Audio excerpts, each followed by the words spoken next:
दिल्ली के मुख्यमंत्री अरविंद केजरीवाल ने ईडी के 5वें समन को गैर कानूनी बताते हुए ईडी के सामने पेश होने से इनकार कर दिया है। इस दौरान सीए केजरीवाल ने सोशल मीडिया पर पोस्ट के जरिए बीजेपी पर निशाना साधते हुए क्या कुछ कहा, चलिए जानते हैं।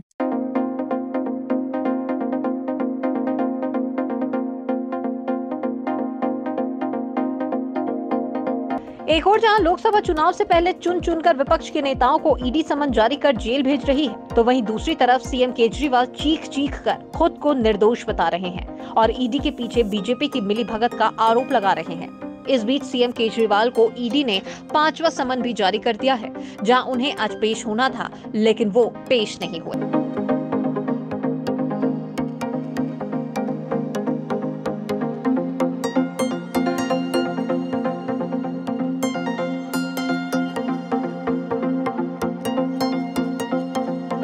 दरअसल दिल्ली शराब नीति मामले में 2 फरवरी को भी ईडी के सामने सीएम अरविंद केजरीवाल पेश नहीं होंगे। जांच एजेंसी ने उन्हें 31 जनवरी को 5वां समन भेजकर 2 फरवरी को पेश होने को कहा था। आपने इस एजेंसी के समन को राजनीतिक रूप से प्रेरित बताया। आपने कहा कि ईडी का समन गैर कानूनी है, कानूनी रूप से सही समन की तामील करेंगे।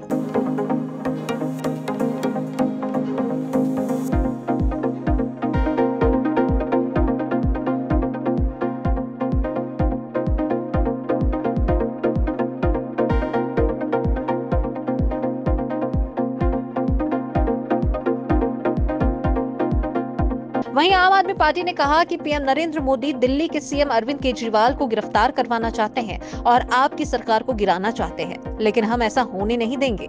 आपने केंद्र सरकार पर हमला बोलते हुए सोशल मीडिया प्लेटफॉर्म एक्स पर ये पोस्ट शेयर किया है। अगर इतनी सीट आ ही रही थी तो ईडी की क्या जरूरत थी?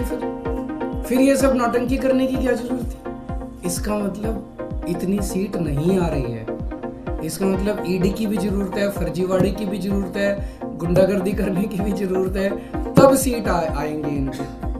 अगर अपने आप सीट आ रही होती तो क्यों करते ये इतना सारा? क्यों ईडी पीछे भेजते? क्यों नीतीश जी को तोड़ते? क्यों उधर एनसीपी तोड़ते? क्यों शिवसेना तोड़ते? क्यों सबके पीछे ईडी छोड़ते? ये इसलिए कर रहे हैं क्योंकि इनकी सीटें नहीं आ रही हैं। लोग इनसे परेशान हो चुके हैं, लोग फेडअप हो चुके हैं। इंडिया गठबंधन की सीट शेयरिंग ठीक से हो गई तो इंडिया गठबंधन इनको आज अगर चुनाव ईमानदारी से हो जाता, इंडिया गठबंधन का सीधा सीधा था, 16 वोट इनके थे, 20 हमारे थे, हम इंडिया गठबंधन की पहली जीत होती। लेकिन ये तो इस तरह से गुंडागर्दी करके बेईमानी करके चुनाव जीत रहे हैं। सीधा सीधा था। आज का चुनाव तो बड़ा सिंपल और स्ट्रेट था। हमारा एक भी आदमी नहीं बिका, 20 वोट थे हमारे, इनके 16 वोट थे, तो आज का चुनाव तो इंडिया गठबंधन जीत ही रहा था। बता दें कि ईडी ने इससे पहले 17 जनवरी, 3 जनवरी, 21 दिसंबर और 2 नवंबर को दिल्ली सीएम को समन भेजा था, लेकिन वो पेश नहीं हुए। केजरीवाल ने 17 जनवरी को कहा था कि भाजपा मुझे गिरफ्तार करवाना चाहती है ताकि मैं लोकसभा चुनाव में प्रचार न कर सकूं। शराब नीति केस में ही दिल्ली के पूर्व डिप्टी सीएम मनीष सिसोदिया और आम आदमी पार्टी सांसद संजय सिंह जेल जा चुके हैं और लगातार उनके खिलाफ में ये कार्रवाई जारी है। यही वजह है कि आए दिन आम आदमी पार्टी से ताल्लुकात रखने वाले नेताओं की बयानबाजी भी सामने आते रहती है। वो इसे बीजेपी की साजिश करार देते हैं और दूसरी तरफ में केजरीवाल भी ऐसे कदम उठा रहे हैं।